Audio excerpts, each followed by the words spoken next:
오늘 말씀의 제목은 성경의 충족성이라는 제목으로 말씀 나누기를 원합니다. 지금 우리가 벨직 신앙고백서를 배워가는데요, 기도 두브레가 그 신자에게 성경이 어떠한 의미인지를 매우 상세히 기록하고 있습니다. 몇 주 전부터 3조부터 계속 해왔는데요, 오늘은 7조인데 3조에서는 성경이 그 성령의 영감에 의해서 쓰여졌고 우리한테 전수되었다라는 말씀들을 나눴었고요. 또 5조에서 성경의 권위에 대해서 언급하였고, 6조에서는 성경이 외경과는 전혀 다른 것임을 설명했습니다. 그리고 이제 오늘은 성경 말씀만으로 충분하다, 지금 그 이야기를 하고 있는 것이죠. 그런데 우리가 과연 진정으로 성경 말씀을 충분하다고 여기는가, 성경 이외의 것을 우리가 또 요구하는 것은 아닌가 한번 생각을 해봐야 돼요. 그러니까 오늘 성경이 저와 여러분들에게 충분한가, 충분한 그 만족이 되어지는가, 이 이야기를 이제 하려고 하는 것입니다. 신자들이 이제 신앙생활을 해나가면서 인생을 살아갈 때에 어떤 기준들이 있습니다. 각각 다 신자들마다 기준이 조금씩 차이가 나요. 그런데 이제 우리가 살펴야 될 것은 내가 갖고 있는 이 기준이 하나님께서 주신 기준인가, 이것을 늘 점검해야 됩니다. 그렇지 않고 그냥 내 기준이 맞다라고 전제하면서 나아가면 그 영혼에게는 변화가 일어날 수가 없어요. 실제로 그렇습니다.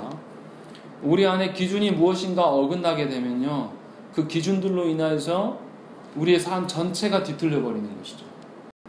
신자들이 분명히 무언가 기준을 놓고 다 살아간다는 것이죠. 그런데 그 기준이 하나님의 말씀에 부합한 기준인가 아닌가를 아는 것이 굉장히 중요해요. 그래서 여러분들 가운데 여러분들이 무언가 살아갈 때 어떤 거를 분별하고 판단해내고 뭔가를 선택해내는 그 과정 중에 기준이 분명히 있는데, 그 기준이 하나님의 말씀에 입각한 것인가를 분명히 확인해야 됩니다. 그 확인하는 일이 그리스도인들한테 늘 있어야 돼요. 그런데 여러분들의 삶에 그것이 있는지 한번 생각을 해보셔야 되는 것이죠. 내가 무엇인가 일주일 살아가면서 무슨 일을 행할 때에, 어떤 것을 진행해 나아갈 때에 과연 하나님이 주신 기준과 나의 기준이 합당한 것인가를 점검하고 있는가, 이것이 매우 중요하다는 것이죠. 그런 점에서 이 기도 두브레가 우리에게 이 기준을 주고 있는 것이죠. 우리에게 충분한 기준은 성경이다라고 말씀하는 것이죠. 그런데 놀랍게도 사람들은 하나님의 말씀보다는 다른 누군가를 의존하려고 합니다. 왜 그럴까요? 하나님 말씀은 어렵거든요. 일단 이해하기가 어렵고, 또 그 말씀을 배우긴 배웠는데 막상 내 기준에 적용하고 그것을 입 밖으로 꺼내는 이야기는 또 다른 문제가 되는 거예요.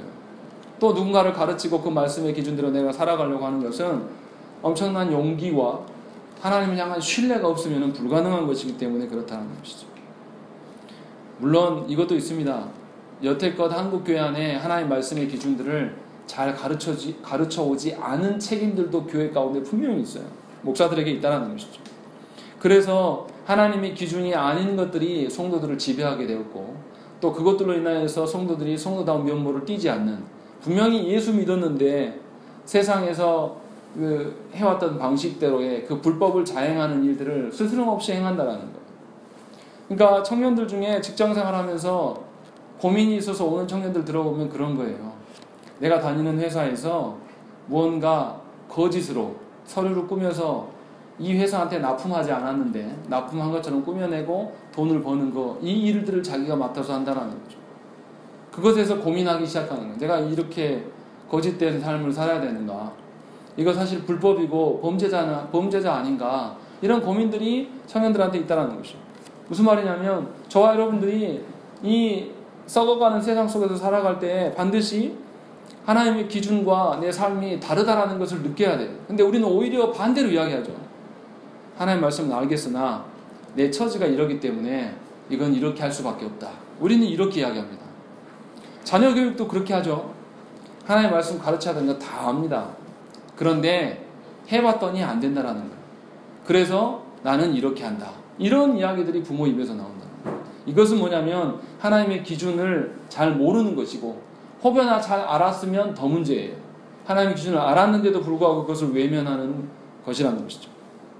분명히 하나님께서는 이 기준에 대해서 분명히 거부하십니다. 역사적으로 성경 이외의 의존성을 띈 그 사람들이 계속 있었습니다. 교회 안에. 그 두 무리를 이제 소개할 텐데요. 일단은 우리가 잘 아는 로마 카톨릭이에요. 로마 카톨릭의 그 기준은 뭐냐면 성경만 있는 것이 아닙니다. 교회의 전통을 그들의 그 권위로 삼습니다. 그래서 기록된 말씀과 구전된 말씀으로 두 가지를 하나님의 뜻이라고 봅니다. 기록된 말씀은 뭘까요? 성경이고, 구전된 말씀은 뭐예요? 교회 안에 이어져 왔던 어떤 전통으로 본다는 것이죠. 그래서 이 구전된다, 이 발언하는 자는 누굽니까? 교황입니다. 그래서 기록된 말씀은 성경이고 구전된 말씀은 교회 전통으로서 교회에 남아있는, 그래서 로마 가톨릭의 권위는 말씀과 교회의 전통이에요. 그런데 이것이 동등하지도 않습니다. 무슨 말이냐면 말씀의 해석의 권한이 누구한테 있다고 보는 거냐면 교황한테 있다고 봐요. 그래서 어떤 교황이 나타나면 예수 그리스도를 인정했다가 또 어떤 교황이 나타나면 예수 그리스도를 약화시키고 마리아를 숭배하는 그런 식으로 가는 그런 개념들, 그것이 교회 안에 있었다고 하는 거죠. 이것은 합당한 기준이 아니에요. 기준이 뒤틀려 있는 전형을 보여주는 것이죠. 또 다른 극단이 있습니다. 이제는 성경으로 부족하니까 뭔가 신비적인 뭔 일들을 추구하는 자들이 있어요. 칼빈 당시에는 제세대파들이 그렇게 생각을 했습니다. 우리 시대로 이야기하면 은사주의자들, 신비주의자들이 그런 사고를 갖고 있습니다. 성경의 말씀을 통해서 계시가 주어진다고 보지 않습니다. 하나님께서 말씀으로 우리에게 하나님 당신의 뜻을 보이신다는 것은 신자 밖에서 임하는 것으로 본다는 것이죠. 그러니까 신자 밖에서 하나님의 뜻이 우리한테 들어와야 되는데, 이 신비주의자들은 어떻게 생각하냐면 신자 안에서 하나님의 어떠함이 있다고 생각하는, 이 말을 오해해서 들으시면 안 되는 게, 이 사람들이 왜 이런 사고를 갖게 됐냐면 사람을 하나님께서 무엇으로 만드셨습니까? 하나님의 형상을 따라서 만드셨단 말이죠. 그러니까 타락했음에도 불구하고 하나님의 형상이 우리한테 있을 것이다 이렇게 추정하는 거예요. 그렇게 해서 뭐냐면 내 안에 선한 것을 찾아 헤매고 돌을 닦고 명상을 통해서 하나님의 신비적인 일들이 내 안에 드러난다라고 생각하는 거죠. 이것이 신비주의자들의 태도예요. 그러니까 어떻게 생각하냐면 하나님에서 출발한 게 아니라 내 안에서 무엇인가 출발한 것을 믿고 따르려고 한다는 것이죠. 그래서 사람이 하나님 기준이 아니라 자기 내면의 어떠함에 집중하고 자기 안에서, 자기 꿈에서 본 어떤 것들, 어떤 신비적인 환상을 보면서 하나님의 어떠함을 이야기한다는 것이죠. 그러나 분명하게 우리가 아셔야 될 것은 뭐냐면 하나님의 뜻을 우리에게 보이시는 것은 내 안에서가 아니라 내 밖에서 오는 거예요. 내 존재 밖에서 하나님이 어떠하심을 알리시는 거란 말이에요. 꿈이나 환상은 여러분의 잠재의식 속에 있는 어떤 그런 것에서 나오는 것이에요. 그러니까 그런 것에 너무나 의존할 필요가 없는 거예요. 그렇게 되면 하나님의 어떠함을 볼 수가 없다는 것이죠. 그러니까 무슨 말이냐면 하나님의 형상으로 우리가 지금 받았지만 우리는 전적으로 타락했어요. 이 물컵이 있는데 이 물컵 안에 물이 있잖아요. 맑은 물, 마실 수 있는 물이 들어있지 않습니까? 그런데 여기에 잉크 한 방울만 떨어져 보세요. 그럼 이 물은 마실 수 있는 물입니까? 마실 수 없는 물입니까? 마실 수 없는 물이 되어버려요. 어떤 분들이 잉크 한 방울 떨어지면서 잉크가 오른편 쪽 귀퉁이에 떨어졌으니까 왼편은 괜찮아 하면서 물 마시는 분이 있을까요? 없다라는 거죠. 그런데 신비주의자들은 어떻게 보냐면 자기 내면 안에 선한 것이 있다라고 보는 거예요. 그래서 어떤 신비적인 체험이나 은사들, 자신의 내면의 목소리에 귀를 기울이면서 그것이 하나님과의 합일점이다라고 생각한다. 그래서 그 하나님의 그 음성 듣기를 소망해요. 우리 많이 들어보지 않았습니까? 그 온누리교회에서 사역하는 그 사역자들의 특징이 바로 이런 말들을 많이 합니다. 하나님의 음성 듣기 훈련. 그래서 기도하면 하나님 음성 들으라고 합니다. 실제로요. 그래서 거기서 그런 선교단체에서 활동한 친구들 나와서 이야기해보면 기도하고 난 다음에 기도 끝나고 나면 너 하나님이 뭐라고 하시든 다 말하라고 해요. 나는 안 들렸습니다. 그러면 이상하게 쳐다본다는 거예요. 그런 짓을 한다는 거죠. 그러나 이것은 하나님의 기준이 아니에요. 무슨 말이냐면 하나님께서 말씀하셨다라면 내가 결정할 수가 없어요. 하나님이 결정하신 것을 받는 거죠. 그런데 내가 꿈에서 본 것, 환상에서 본 것이 하나님이 하셨을 것이라도 결정은 누가 하는 것입니까? 바로 본인이 하는 거예요. 아무도 입증해 주지 않았는데 본인이 결정해버립니다. 그래서 꿈자리가 뒤숭숭하면 그 다음날 조심하라는 이야기를 하는 거예요. 이건 하나님의 뜻도 아니고 아무것도 아니에요. 그런데 우리가 그런 식으로 하나님의 뜻을 이제 오해하게 만드는 거예요. 이런 신비주의자들이 그래서 많이 훈련시키는 게 뭡니까? 명상법이나 호흡법을 훈련시킵니다. 근데 이런 방식은 기독교 아닌 곳에도 있어요. 우리가 아는 뭐 요가하면 명상하는 거 배우잖아요. 호흡법도 거기 배웁니다. 요가하면. 그러니까 인도의 어떤 그런 것들에서 다 발견되죠. 이방 신들한테 다 있는 것들인데 기독교인들이 그런 일들을 했습니다. 근데 이게 최근 일이 아니라는 거죠. 역사적으로 계속 그래왔다라는 거예요. 그러니까 말씀의 중심이 있는 자들과 말씀에서 더 나아가서 다른 어떤 권위를 인정하는 자들의 부류가 있고, 또 반대급부적으로 말씀 아닌 전혀 새로운 것을 소망하는 것들, 이런 신비주의자들이 교회 안에 늘 있어 왔다라는 거죠. 그러나 분명하게 우리가 알아야 될 것은 뭐냐면 로마 카톨릭이든 신비주의자들은 둘 다 성경만으로 불충분하다라고 여기는 작자들. 그러니까 로마 카톨릭은 성경 아닌 교회 전통이 훨씬 더 중요한 것이고, 신비주의자들은 성경보다 신비적인 어떤 하나님의 음성이 훨씬 더 중요한 꼴이 된다는 것이죠. 교회의 전통은 누가 정합니까? 사람이 정하는 거예요. 교회의 전통이 누가 결정합니까? 사람들이 결의하고 결정한 내용입니다. 그리고 이 신비주의자가 말하는 하나님의 음성 들었다고 하는 그 결정은 누가 하는 겁니까? 본인이 한 거예요. 결국 양쪽 다 문제는 뭐냐면 사람이 결정한다는 것이죠. 사람이 결정해놓고 사람의 판단에 의해서 결정지어진 것인데 그것이 하나님의 뜻이냐 강조한다는 거죠. 그러니까 로마 카톨릭에서 교황의 말이, 교황에게 선택의 해석의 권한이 있는데 교황의 말이 훨씬 더 중요하다고 본다는 것이죠. 그러나 우리는 이 모든 것들을 다 거부해야 됩니다.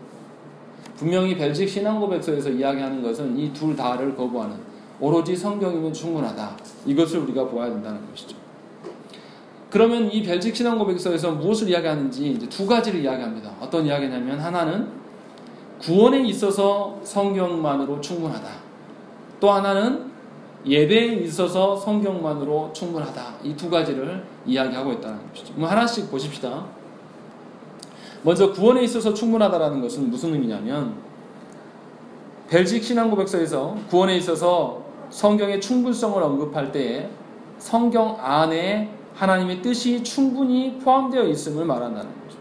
그러니까 사람이 구원받는 데 있어서 필요한 모든 것이 성경 안에 있다는 거죠. 그러니까 성경만으로, 성경으로서 우리가 구원받는 자의 갈 길과 살아갈 것들을 다 알 수가 있다는 것이죠. 그래서 이 벨직 신앙고백서에서 하나님의 뜻이 성경에 모두 들어있다라고 말하는 것은 아니라는 거죠. 이거 조심해야 돼요. 무슨 말이냐면, 구원에 있어서 하나님의 뜻을 알기에는 성경에 충족성이 있어요. 그러나 하나님의 모든 뜻이 성경 안에 다 있다, 이런 것은 아니에요. 왜요? 하나님께서 자신을 우리에게 보여주시는데 하나님의 자신 중에 일부를 계시하신 것이지 우리가 하나님을 다 알 수 없어요. 다시 정리하면 성경의 충족성이라는 의미는 우리가 구원받은 신자에게 있어서 구원의 어떠함을 이야기할 때 하나님의 뜻을 아는 데 있어서는 충분해요. 그러나 하나님의 뜻 전체를 성경으로 다 알 수 없다는 것이죠. 이것을 오해하면 안 돼요. 그러니까 성경이 능하다고 해서 하나님을 다 알 수 있습니까? 그건 교만한 거죠. 내가 좀 성경을 많이 아는 학자라고 해서 내 지식을 의존하며 살아가는 것은 교만한 거예요. 그럴 수 없다는 거죠. 요한복음 21장 25절에 예수께서 행하신 일이 이 외에도 많으니 만일 낱낱이 기록된다면 이 세상이라도 이 기록된 책을 두기에 부족할 줄 아노라 라고 되어 있습니다. 무슨 말이냐면, 하나님의 어떠하심을 책으로 다 기록하려고 하면 이 성경만으로 택도 없다라는 거죠.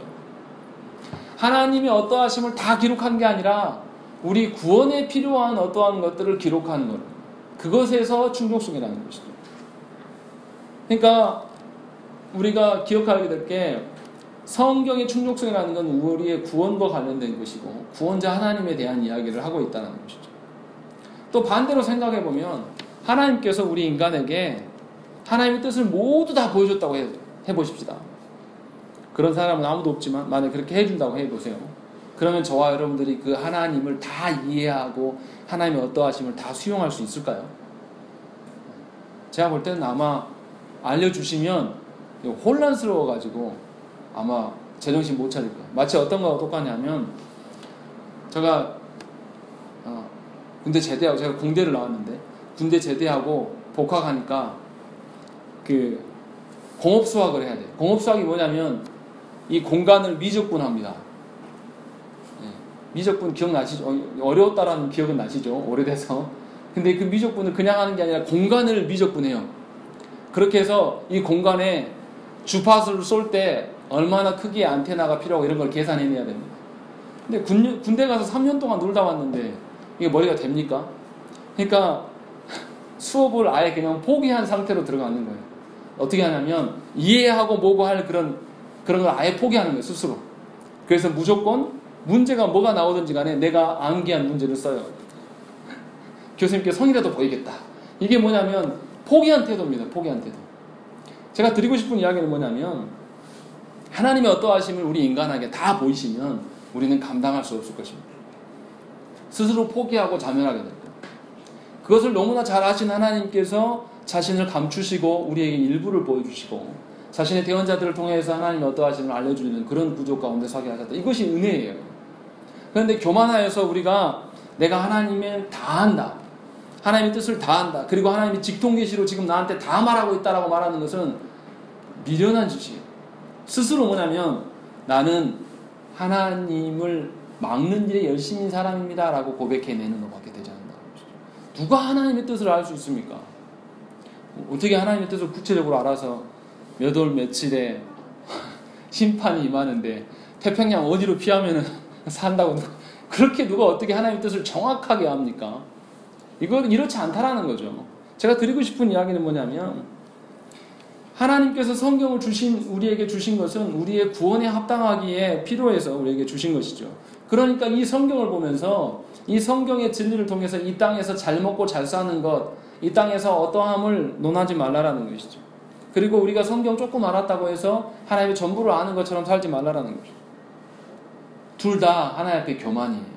분명히 하나님이 주신 용도가 있는데, 이 성경이 주신 용도가 있는데 이 성경의 용도대로 우리가 사용하고 그것에 열심을 내야지 우리의 구원과 상관없는 일들에 대해서 뭐 성경을 보면서 전에도 말씀드렸지만 성공을 이야기한다든지 성경을 보면서 어떤 자녀의 뭐 어떤 그런 것들을 연구한다든지 뭐 이런 것은 구원과 상관없는 이야기가 되어버린다는 것이죠.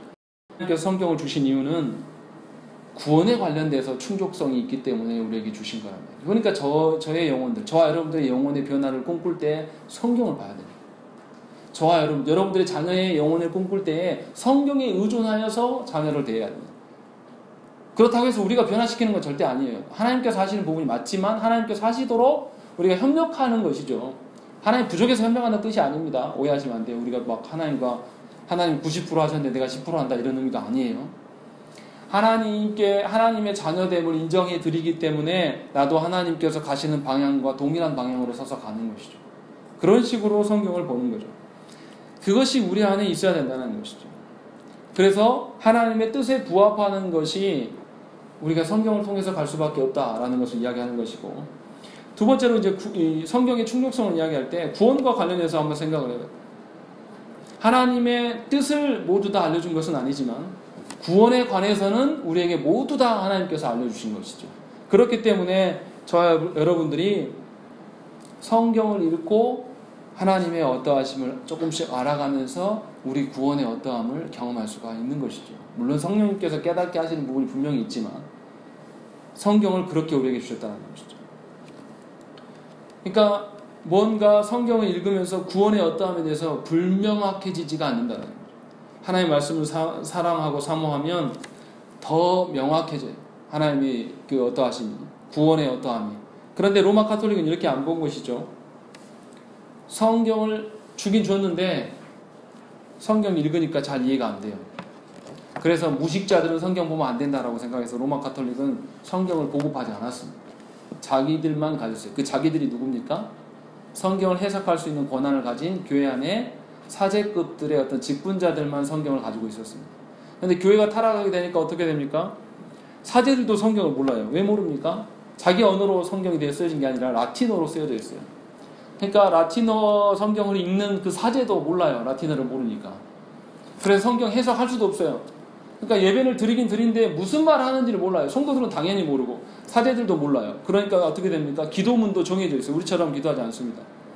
기도문 정해놓고 그대로 읽어버려요. 무슨 뜻인지 모르면서. 그렇게 했을 때가 교회 역사 가운데 분명히 있었다는 것이죠. 왜 이런 일들이 일어납니까? 이 성경이 무엇인가 불완전하다고 보기 때문에 그래요. 그러나 우리가 분명히 알아야 될 것이 우리가 성경을 읽어나갈 때에 우리의 지혜와 우리의 학식이 있으므로 이 성경을 이해하는 것이 아니에요. 분명하게 아셔야 될 게 우리 구원에 대해서 깨닫게 하시는 분이 성령님이시고 하나님의 택한 자들은 분명히 깨닫게 하시고 알게 하신다는 것이죠. 그러니까 이런 일들이 생기는 거예요. 로마 가톨릭의 사고는 뭐냐면 교회가 있어야지 구원이 있다는 사고를 가졌어요. 그런데 우리 한국의 선교 역사를 살펴보면 뭐가 있냐면 개신교가 들어오기 전에 로마 가톨릭이 우리 한국에 아직 안 들어왔었어요. 그런데 우리 한국 사람들이 중국 문명을 받아들이면서 중국에 있는 어떤 그 가톨릭 어떤 책들을 받아들이게 했어요. 그것이 서양 문물 중에 하나로 착각해서 받아와서 읽기 시작했어요. 그 읽다가 성경 쪽복음이죠. 뭐 요한복음이라든지 어떤 이런 것들 그런 것들이 일부가 들어와서 그걸 읽다가 회심한 자들이 생겨나버려요. 우리 한국 역사 가운데. 신부가 안 들어왔어요. 아직 안 들어왔는데 이들이 그럼 예배를 해야 될 것 같아요. 그래서 뭐냐면 또 중국을 통해서 예배의 어떤 그런 기록된 책들을 찾아서 읽어보니까 예배는 이렇게 해야 된다더라 해서 사제가 없고 신부가 없는데 자기들끼리 모여서 예배하기 시작합니다. 그래서 로마 가톨릭이 한국의 그런 상황들을 보고 깜짝 놀랍니다. 여지껏 자기들은 어떤 관념으로 생각했냐면 자기들의 교회 소속이 있어야지만 구원이 있다라고 이야기해요. 이게 개신교를 무시한 거죠. 근데 하나님의 말씀이 그렇게 역사했어요.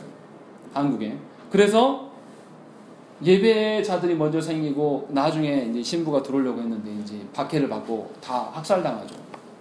그런 일들이 있는 다음에 개신교가 한국의 상황을 알고 이제 다른 방식으로 복음을 들고 들어오는 그런 구조가 우리 한국의 역사 가운데 있는 것이죠. 제가 드리고 싶은 이야기는 뭐냐면 하나님께서 우리의 구원의 어떠함에 대해서 성경을 주셨는데 이것을 깨닫게 하시는 분도 하나님이시고 그래서 성경을 통해서 충분히 하나님의 구원의 어떠함을 알 수 있게 하신다는 것이죠.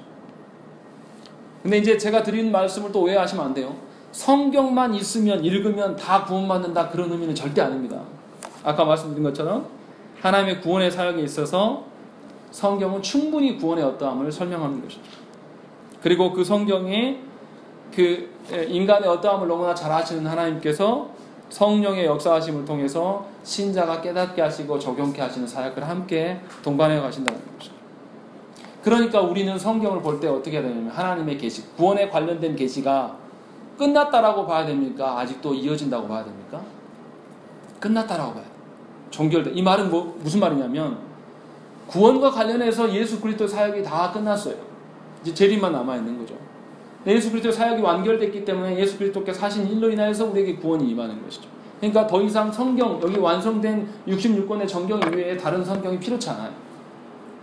그런데 이것이 필요하다고 하는 사람들이 한국교회에 있어요. 신비주의자들. 여러분들 그 큰 믿음 교회라고 지금 이름 바꿨더라고요. 무슨 교회로 이름 바꿨어요. 변승우 목사가 뭐 하냐면 그 사람이 그 성경을 다시 씁니다. 이 66권 말고 자기가 하늘의 언어로 한다고 해가지고 막 써요. 그런 신비주의자들이 이 한국 땅에 굉장히 많아요. 제가 대전에서 사역할 때 그 동네에 그 예수님이 있었습니다. 너무나 웃긴 이야기죠. 예수님 이렇게 포스터에다가 자기 얼굴을 딱 붙여놓고 내가 재림 예수다 해가지고 그 하는 그런 모임이 있어요. 근데 사람들이요 굉장히 많이 모입니다. 놀랍지 않습니까? 이런 말도 안 되는 일들이. 근데 한국 땅에 예수님이 20몇 분이래요. 많이 죽어가지고 줄은 거죠. 이런 일들이 있는 것이죠. 애들도 웃잖아요. 근데 있어요. 왜 이런 일들이 일어납니까? 성경에 대한 오해를 갖고 있는 거예요. 뭔가 성경 아닌 다른 것으로 구원을 이야기한다는 것이죠. 그러나 분명히 제가 말씀드린 대로 우리 구원에 어떠하면서 성경이면 충분하고 성경을 깨닫게 하시는 분이 하나님이시기 때문에 더더욱 우리 안에 그것을 충족성을 누릴 수가 있다는 것이고, 그러나 성경을 안다고 해서 하나님의 뜻의 전부를 아는 것은 또 아니고, 그래서 지적으로 하나님께 나아가는 것도 교만한 것임을 우리가 이제 기억해야 된다는 거죠. 또 이제 우리가 하나 생각해야 될 게 뭐냐면, 성령께서 충분히 알려주시면 되지, 물론 다른 어떤 수단이 필요하냐 이렇게 말하는 분들이 있어요. 새신자를 교회로 데려올 때에 말씀 이외에 무언가가 필요한 것처럼 말하는 분들이 교회 안에 많이 있습니다. 이제 어떤 거냐면, 성경은 너무 어려워요. 그러니까 말씀 아닌 다른 것이 필요하다라고 교회들이 생각을 갖고 있습니다. 저도 부교육자 때 그런 일들을 했어요. 전도 나가면 어떻게 전도합니까? 아이들한테 하나님을 소개하는 전도하지 않아요. 뭐합니까? 재밌는 전도를 해요. 그래서 나가면 뭐하죠? 선물 주고 뭔가 호기심을 유발할 수 있는 것들, 그런 기구를 사용하지 말라는 뜻이 아니에요. 제 말은 하나님의 말씀으로 유도하기 위해서 사용할 수도 있겠죠. 그런데 그것이 목적이 되어버리는 경향이 굉장히 강해요. 그러니까 그 전도 방법론에 대해서 한국 교회 안에 얼마나 전도 방법이 많습니까? 저도 부목사 때 그런 거 막 교회에 도입하라 그래가지고 그런 세미나 가서 오고 너무나 피곤했어요. 제가 했던 건 뭐 해피데이, 또 무슨, 제가 다 까먹었어요 이름도, 무슨 전도법 해가지고 막 그런 것들, 교회 안에 그런 일들을 많이 합니다. 왜 그럴까요? 성경을 통해서 구원이 일어난다고 보지 않는 거예요. 그것을 교인들이 스스로 인정하지 못한다는 거예요. 성경 이외의 것이 필요하기 때문에 그것을 찾아 나서는 거예요. 그러니까 어느 교회에서 무엇으로 전도를 많이 했다더라 그러면 거기 따라갑니다. 그러니까 교회들이 어떻게 합니까? 한국 교회들이 프로그램을 막 쫓아다녀요. 왜 요즘에 둔하계가 문제가 됩니까? 둔하계로 부산에 있는 풍성교회가 부흥했거든요. 그러니까 교회들이 너도 나도 다 그 형태를 따라가요. 복음의 어떠함에 대해서 연구하고 고민하는 것은 없으면서 방법론에 치중하면서 나가는 것이 우리 가운데 많이 있다는 것이죠. 그러나 분명히 알아야 될 것은 그것의 종국이 뭡니까? 구원이 없어요. 사람은 많이 모일지 몰라도 하나님의 어떠하심이 거기에 드러나지 않는다. 그래서 우리가 생각해야 될 게 뭐냐면, 성경으로 충분하다라는 것이 우리 안에서 있어져야 된다. 그러니까 저와 여러분들이 이 성경을 통해서 하나님께서 깨닫게 하시고 말씀을 배워감으로 말미암아서 우리의 영혼이 자라가고 성숙해가는 그런 경험들이 있어야지 누구한테 가서 이 성경으로 충분해, 말씀 배우자 라고 하는 이야기를 할 수 있다는 거예요. 근데 정말 이상하지 않습니까? 이 정통교회들은 말씀 배우는 일에 열심을 안 내요. 누가 말씀 공부하고 성경 공부하자고 합니까? 희단들이 하자고 그래요. 너무 이상하지 않습니까? 우리가 정통이라며요. 우리 안에 구원이 있다며요. 그러면 당연히 우리가 뭐 해야 됩니까? 성경 연구하고 공부하는 일에 열심을 내야 되는 것이 정상이에요. 그런데 놀랍게 정통교회 안에 있는 사람들은 성경 아는 바가 없어요. 이단 사람들은요, 자기들만의 교리를 만들어가지고 모임연 성경 공부합니다. 안 하는 성도가 없어요. 다 해요. 저희 교회 안에 신천지가 이 책자를 보내왔어요. 저기 광주에 있는 베드로 그 성전에서 정말 젊은이들이 하얀 옷 입고, 검은 바지에 하얀 옷 입고 빼곡히 앉아가지고 다 뭐 하냐면 성경 공부 시험 보고 있어요. 그래가지고 뒤에 뒷장 넘기니까 평균 몇 점 맞았다고 그걸 자랑하면서 보냈어요. 자기랑 성경 시험 봐가지고 누가 이기는지 해보자고. 그렇게 책자를 교회 앞에 꽂아놓는다니까요. 근데 이제 말도 안 되는 거죠. 지네들이 시험 문제 내고 지네들이 시험 보니까 당연히 지네들은 100점 맞겠죠. 지네들 교리로 이야기하니까. 응할 필요는 없는 것인데, 분명히 저와 여러분들 알아야 될 것은 뭐냐면, 기존의 교회들이 하나님의 그 성경의 충족성을 인정하지 않았고 그 방식으로 성도들을 목양하지 않은 결과가 어떻게 됐습니까? 성도들이 하나님에 대해서 아는 바가 없고, 하나님에 대해서 아는 바가 없기 때문에 신비주의를 쫓아가고요, 아니면 성경 운운하는 이단들한테 다 넘어가 버리는 거죠. 저와 여러분들 어떻게 사셔야 되겠습니까? 성경으로 돌아가셔야 돼요. 예수 믿는 방법론에 있어서 다른 거 찾지 마세요. 성경으로 다시 돌아가셔야 돼요. 내가 이 성경을 어떻게 하면 바르게 읽을 것인가, 내가 이 성경을 어떻게 하면 더 바르게 알아서 내 삶을 고쳐나갈 것인가에 대한 그런 것들에 대한 고민이 우리한테 있어야 된다는 것이죠. 그거 없이 내가 경험해왔던 교회들의 근거에서 내가 교회 생활 해보니까 교회는 이렇게 기도하고 이렇게 하는 거더라, 내가 봐보니까 그래, 이런 식으로 신앙생활 하면 우리는 하나님 모르는 것입니다. 하나님께서 원하시지도 않아요. 그래서 기도두구레가 구원에 대한 이야기하고 또 무슨 이야기 하냐면 예배에 있어서 성경이 충분하다. 그 이야기를 또 한다는 것이죠. 하나님께서 우리에게 예배를 요구하셨는데 그 예배의 그 방식이 성경에 다 기록되어 있습니다. 성경을 통해서 배우지 아니하는 것은 다 불법이에요. 그러니까 교회 안에 있는 예배 형식들 우리가 고민해야 돼요. 우리 예배 가운데 왜 이런 형식으로 하고 있는가 이것에 대해서 알려고 하셔야 돼요. 이게 무슨 의미인지 모르면서 그냥 우리 교회에서 해왔기 때문에 하는 거 아무 의미도 없어요. 하나님께서 무엇인가를 주셨기 때문에 이 예배했다라는 것이. 한번 생각을 해보세요. 왜 창세기에 아담 이후에 가인과 아벨 이야기할 때 하나님께 예배한 문제로 가지고 한 사람은 죽고 한 사람은 삽니까? 한 사람은 범죄자가 되고 한 사람은 죽고 또 하나는 다른 사람. 그만큼 예배가 중요한 것이죠. 왜 하나님이 가인과 아벨 이야기를 그렇게 처음부터 이야기를 했을까요? 우리가 이게 하나님의 그 어떠하심을 만날 수 있는 방편이 바로 예배이기 때문에 그렇고 그 예배를 너무나 중요시 여겼다는 것이죠. 생각을 해보세요. 예배 제사법을 하나님 언제 주셨습니까? 공식적으로 하나님 주실 때 이스라엘 백성을 애굽에서 구원해 내시고 신의 산으로 이끌어내셔서 거기에서 제사법을 가르치셨어요. 그럼 그 전 사람들은 마음대로 예배했겠느냐? 가인과 에벨이 지네들 마음대로 예배했겠느냐? 절대 그렇지 않아요. 어디서 그 힌트를 볼 수 있냐면요. 노아의 사건을 한번 생각을 해보세요. 노아가 하나님께 예배할 때요. 뭐라고 되어 있냐면 노아가 창세기 8장 20절에 뭐라고 나와 있냐면 노아가 여호와께 제단을 쌓고 모든 정결한 짐승과 모든 정결한 새 중에서 제물을 취하여 번제로 제단에 드렸더니 라고 되어 있습니다. 노아 시대에는 아직 하나님께서 공식적으로 제사법을 주시지 않았어요. 그런데 노아가 뭘 알고 있냐면 번제도 알고 있고 정결하고 부정한 짐승들도 다 알고 있다는 거죠. 노아 안에 뭐가 있냐면 이미 하나님께 예배하는 방편을 알고 있었다는 거죠.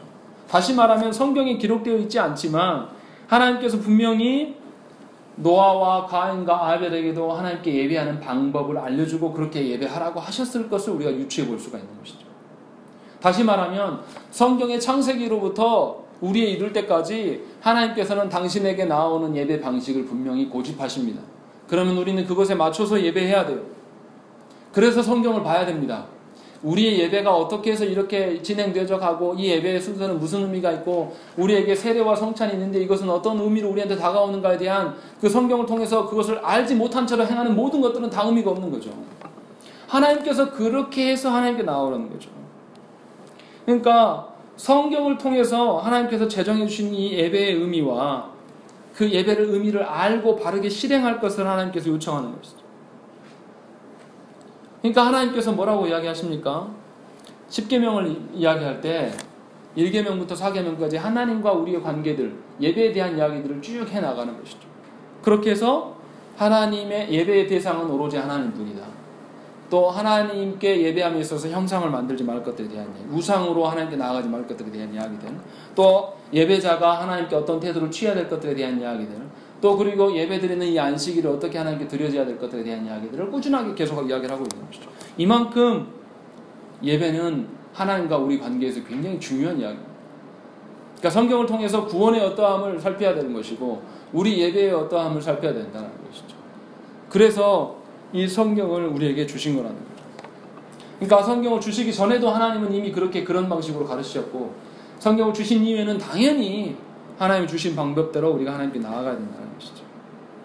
우리 식대로 우리가 감동이 있는 예배가 아니라 하나님이 요구하시는 방식으로 우리가 써야 된다는 것이죠. 이것을 확장해서 이야기하면 뭐까지 이야기할 수 있냐면 우리의 신앙생활의 태도들도 다 포함되어 있는 이야기예요. 예배는 여기에서 드리는 것이 예배에 끝나는 것이 아니라 예배의 확장은 우리의 삶이거든요. 삶의 주인, 예배의 주인이 하나님이신 것처럼 우리의 삶의 주인 역시도 하나님이에요.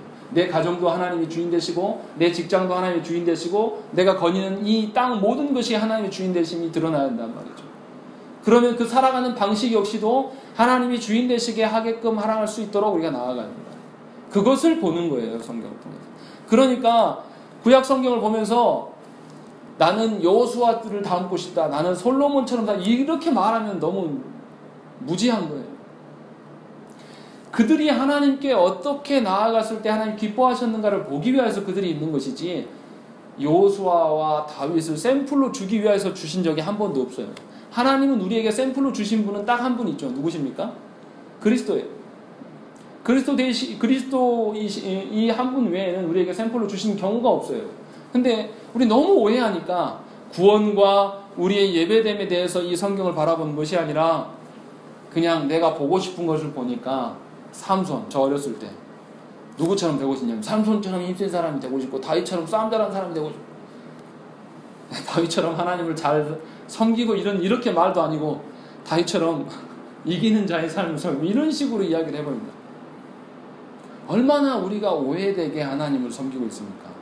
얼마나 우리 하나님을 우리가 주인되지 못하게 여기는가 우리가 한번 생각을 해봐야 되는 것입니다. 다 아는 내용이지만 제가 이제 다시 정리해서 드리는 이유는 뭐냐면 기도두부레가 이 성경의 충족성에 성경에 관련해서 3조부터 구구절절 강조하는 것은 뭐냐면 저와 여러분들이 성경을 향하여서 어떤 태도를 지어가느냐가 이 신앙생활의 근본이 된다는 거예요.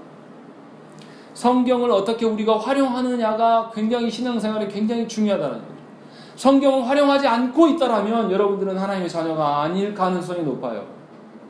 반드시 성경을 활용하셔야 돼요. 어떤 측면에서요? 구원과 여러분의 예배됨에 있어서 여러분의 삶의 어떠함을 이야기할 때 하나님의 말씀에 기준하여서 여러분들이 보셔야 된다는 것이죠. 그래서 성경 아닌 규범들, 기도두부레가 그렇게 이야기하죠. 관습이나 대중의 의견, 오래된 것이나 시대와 사람의 전승, 공의의 법령, 법규들을 하나님이 주신 진리의 말씀과 동등히 여기지 말라라고 이야기를 하고 있다는 거죠. 그러니까 여러분들이 살아갈 때에 뭔가 기준을 정하는데 성경 이외의 기준들을 주시면 안 된다는 거예요. 이렇게 말하는 분들이 있어요. 제가 청년 때 저희 청년부는 30살 이상 청년이었습니다. 노초는 노총각들만 다 모여있는 그런 청년부. 믿음 있다고 하는 자매들도 이렇게 형제를 소개해주면요 포기 못하는 게 있습니다. 당시에 뭐 다 그런 건 아니지만 키 그리고 능력 그리고 뭐 어떤 뭐 집안 성품 믿음 나오지도 않아요. 믿음은 어디 뭐 쫙 구석대기 뒤에 나오겠죠. 이런 것들을 이야기합니다. 그리고 심지어 우리 공동체에서 무슨 이야기를 했냐면 신앙보다 성품이야. 성품 절대 안 바뀌어. 이렇게 이야기한단 말이에요. 이거 그 공동체에서만 이야기합니까? 여러분들도 다 그 생각 갖고 있는지 제가 알아요. 자녀들을 결혼시키려고 할 때 이런 것들이 기준이 되어버려요. 그러니까 자녀가 결혼해서 고생하죠. 하나님의 기준으로 자녀들이 하나님의 가정을 꾸리면서 하나님이 주신 소명을 이루어가는 가정 되기 위하여서 그 기준을 가르치고 그런 나의 사명과 흡사하고 닮아있는 하나님의 사명을 같이 이루어갈 수 있는 배우자를 소망하는 그런 기준들을 위안이 없어요. 그러니까 가정이 힘들어집니다. 어려워지는 것이죠. 그러니까 저와 여러분들이 일상을 살아가면서 성경을 근거로 말미암아 나의 기준들을 다시 재정렬하셔야 된다는 것이죠. 우리 아이들 봐보세요. 우리 예찬이도 제가 물어보면 그래요. 너 대학 왜 가냐? 물어보면 대답하는 아이가 없어요. 성경을 통해서 하나님의 영광을 드러낼 수 있는 방편으로서의 어떤 자기의 전공을 찾고 자신의 꿈과 비전들을 이야기해야 되는데 그거 자체가 없습니다. 아예 생각할 겨를을 어른들이 주지 않았어요.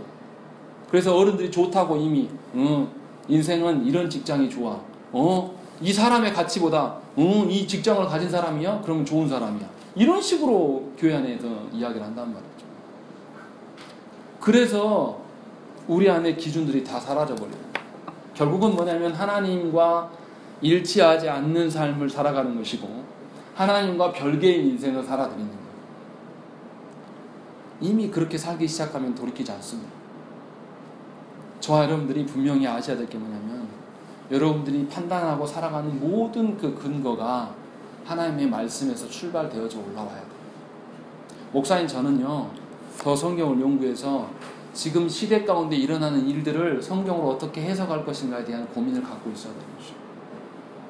그래서 저와 여러분들이 살아갈 때에 내가 택하고 계획하고 내가 살아가는 모든 것들이 하나님의 기준으로 하나씩 하나씩 변화되는 것을 경험되어져 나가는 것이죠. 그렇지 아니하면 하나님의 그 돌보심이 우리 가운데 존재하기가 어렵습니다. 먼 이야기 문제 아니에요. 예찬이 지금 몇 살이지? 18이잖아요. 예찬이 10몇 년 있으면 결혼해요. 그 안에 예찬이가 하나님이 꿈꾸시는 가정과 배우자에 대한 기준들이 이미 설정되어 있어야 돼요. 이것은 누가 설정합니까? 1차적으로 본인이 하겠죠. 그러나 부모가 도우셔야 돼요. 성품 좋고 직장 좋고 집안 좋은 그런 아가씨를 들어올 생각을 할 게 아니라 하나님을 알고 하나님의 기준들로 그가 배열되어 있는가를 보는 것, 이것이 부모님들이 가진 기준들이셔야 돼요. 그리고 그것을 그 아이에게 계속 이야기하고 나눠 가셔야 돼요. 이런 준비 하나도 행하지 않다가 그냥 눈에 보이는 좋은 배우자가 나타나면 우리는 덜컥 결혼시킵니다. 그리고 잘못되면 하나님께 와서 울어요. 합당하지 않습니다. 우리 늘 그렇게 제가 그 샘플로 그렇게 하나를 든 것 뿐이지 우리의 모든 인생사가 그렇다는 거죠. 그래서 저와 여러분들이 그리스도인답게 성경을 통해서 우리의 삶을 재정비해 가셔야 돼요. 성경을 통해서 우리의 기준들을 재정립하시지 않으면요, 하나님과 무관한 인생을 계속 살아드리는 형태가 된다는 것이죠. 그래서 오늘 기도 두부레가 우리에게 권면하였던 것처럼 우리가 이 하나님의 말씀을 온 마음을 다해서 무오하고 오류가 없는 이 말씀에 일치하는 삶을 살기 위해서 우리가 힘쓰며 애써야 될 줄로 믿습니다. 그리고 또 그러한 삶이 우리 가운데 드러나야 될 줄로 믿고 축원합니다. 우리 함께 기도하시겠습니다.